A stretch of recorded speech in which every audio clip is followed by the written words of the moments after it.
Sign खालामखांनायनि उनावबो दिनै जोबथेसालियाव दं।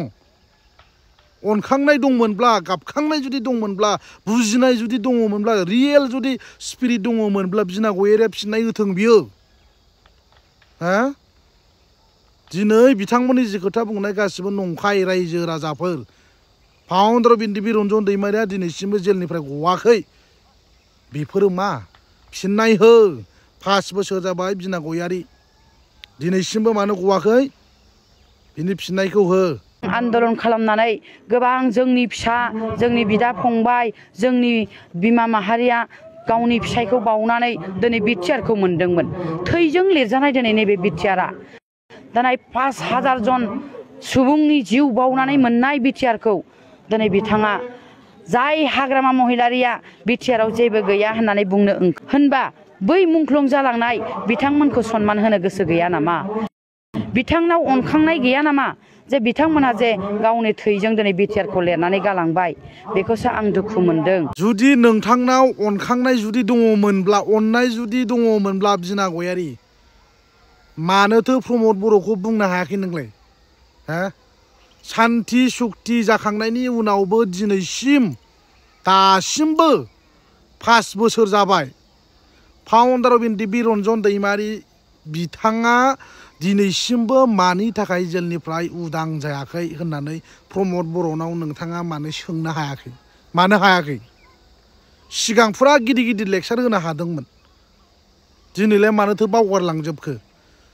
जुदि नोंनाव अनखांनाय जुदि दङब्ला बुंनांगौमोन ना, दायथ' लानांगौमोन ना, थाबैनो बख'नांगौमोन ना रन्जन दैमारिखौ। बिथांमोननि सुप्रिम सेक्रिफाइस खालामनायनि थाखायसो नैबे एकर्डआ जादों, नङाबा जायामोन। बेखौ गोसोआव ला जेब्लायबो। बेफोरबायदि आननेसेसारि खोथा बुंनाय, मिनिंलेस खोथा बुंनायखौ बाद हो बिना गयारि। नोंथाङा इलेक्सननि टाइमाव जेरैबायदि कमिटमेन्ट होदोंमोन, गामि गामि थांनानै गोबां गिदिर गिदिर एसुरेन्स होदोंमोन नोंथाङा, दिनै 5 बोसोर जाबाय जेबो गैया। दिनै नोंथांमोना जायफोर बिथांमोनहा सुप्रिम सेक्रिफाइस खालामदों आलादा रायजो बड'लेण्ड सेपारेट स्टेटनि नामाव, बिथांमोननि जिउजों गेलेदों। इउपिपिएलआ रायजो राजाफोरखौ थगायदों, रायजो राजाफोरजों प्ले खालामदों। दिनै फैयै फैयै नुजाबाय इउपिपिएल पार्टिनि थगायनाय, बिना गयारिनि जि थगायनाय। बिथाङा गोबां गिदिर गिदिर कमिटमेन्ट होदोंमोन रायजो राजाफोर, जुदि पावाराव फैयोब्ला इउपिपिएल पार्टिया रायजो राजानि उन्नयननि खामानि मावगोन। आरो सोरबा जुदि बर' बिमानि गथ' गथायफ्रा माबा मोनसे उसुबिदा जुदि जादोंब्ला, लेखा फरायनायावनो होन वाटएभार, सरकाराव फैनानै नायफ्रांबायाबा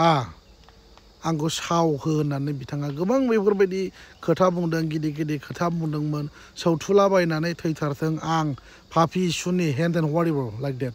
बेफोरबायदि बुंनानै आंखौ सोंखारि बुं होननानै बिथाङा गावनि खुगाजोंनो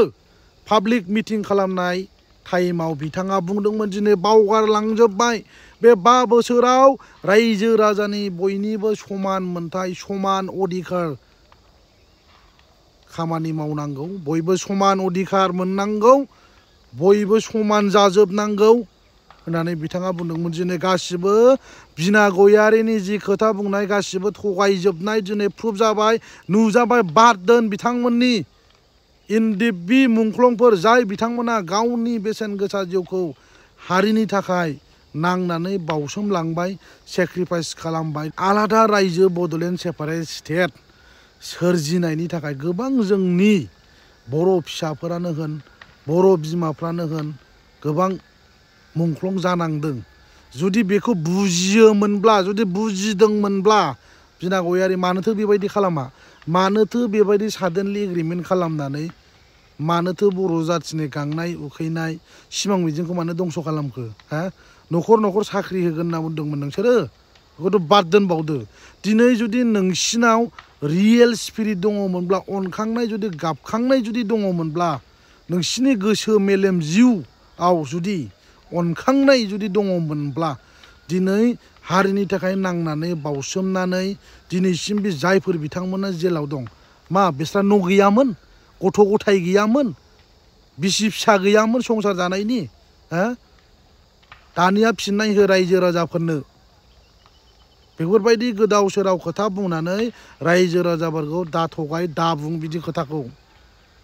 लाजिनांगौ बिदि खोथा बुंनो बिथांमोनाबोथ' संसार जानो गोसो दङमोन ना नोंसोर जेरै दिनै उदाङै फ्रिलि इन्डिपेन्डेन्टलि नोंथांमोना थांनानै थादों गावनि गथ' गथाय जाथि बंस' बाय बाहागिफोरजों मोखां नायलाय नायलाय दिनै ओंखाम बोथिसे नोंथांमोनाबो जादों जाय बिथाङा दिनै साइन खालामखांनायनि उनावबो दिनै जोबथेसालियाव दं अनखांनाय दंमोनब्ला गाबखांनाय जुदि दंमोनब्ला बुजिनाय जुदि दङमोनब्ला रियेल जुदि स्पिरिट दङमोनब्ला बिना गयारिया फिननाय होथों बियो दिनै बिथांमोननि जि खोथा बुंनाय गासिबो नंखाय रायजो राजाफोर फाउन्डार अफ एनडिएफबि रन्जन दैमारिया दिनैसिमबो जेलनिफ्राय गवाखै बेफोरो मा फिननाय हो 5 बोसोर जाबाय बिना गयारि दिनैसिमबो मानो गवाखै बिनि फिननायखौ हो नोंथाङा इसिबां अस्थादगिरि खोथा बुंबाय थायोना जेब्लायबो दानिया फिननाय होदो 5 बोसोर जाबाय मा मावखो इउपिपिएलआ बिटिआर एकर्डआ जोंनि थाखाय पावारफुल होननानै बिना गयारिया बुंदोंमोन हाग्रामा महिलारि बिथाङा बुंखादों सिगांनो बे बिटिआर एग्रिमेन्टजों बर' जाथिया थांनानै थानायनि भबिसतआ बहुद क्रिटिकेल दं होननानै बिथाङा बुंखादों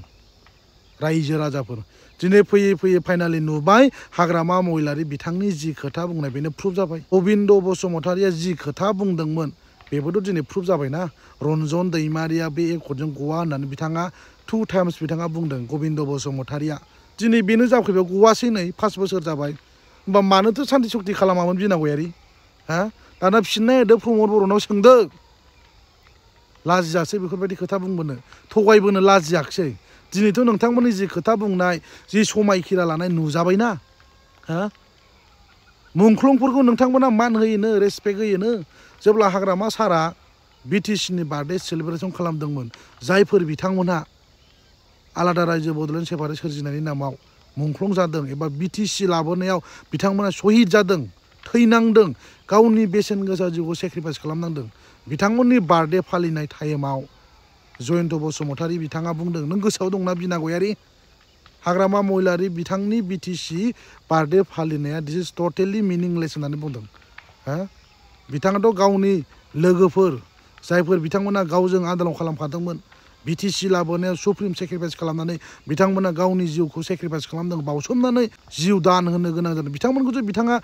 अनार होदोंमोन ना बिथांमोननि थैनाय सान फालिदोंमोन बावलाय जयन्त बसुमतारिया मानोथो बुङा हाग्रामा महिलारिनि बिटिसिनि बार्थडे फालिनाया दिस इज टटेलि रं बिटिसि गैला जोबस्रांबाय बिटिआर जाबाय होननानै जयन्त बसुमतारिया बुंदों दाना फिननाय हो बिटिसिना बिटिआर जानानै माबायदि जाखो माबायदि जौगाखो बबे खामानिया जादों बबे खामानिया जायाखै रन्जन दैमारिया जेलनिफ्राय मानो गवाखै बिनि फिननायखौ रायजो राजाफोरनो खिन्था बिना गयारि जुदि नोंनाव अननाय दङमोनब्ला सोर बिमानि फिसाया गथ'आ मोनजादोंना मोनलोङाखै बेखौ नायगोन होननानै बुंदोंमोन दिनै 5 बोसोर जाबाय सोर साबैसेखौ नायखो हिसाब हो माइक दामनानै खिन्थाना हो बिटिआर एग्रिमेन्टजों ओरैबायदि मावबाय ओरैबायदि जाबाय होननानै माइक दामनानै गामि गामि खिन्थाना हो 5 बोसोराव मा मावदों खिन्थाना हो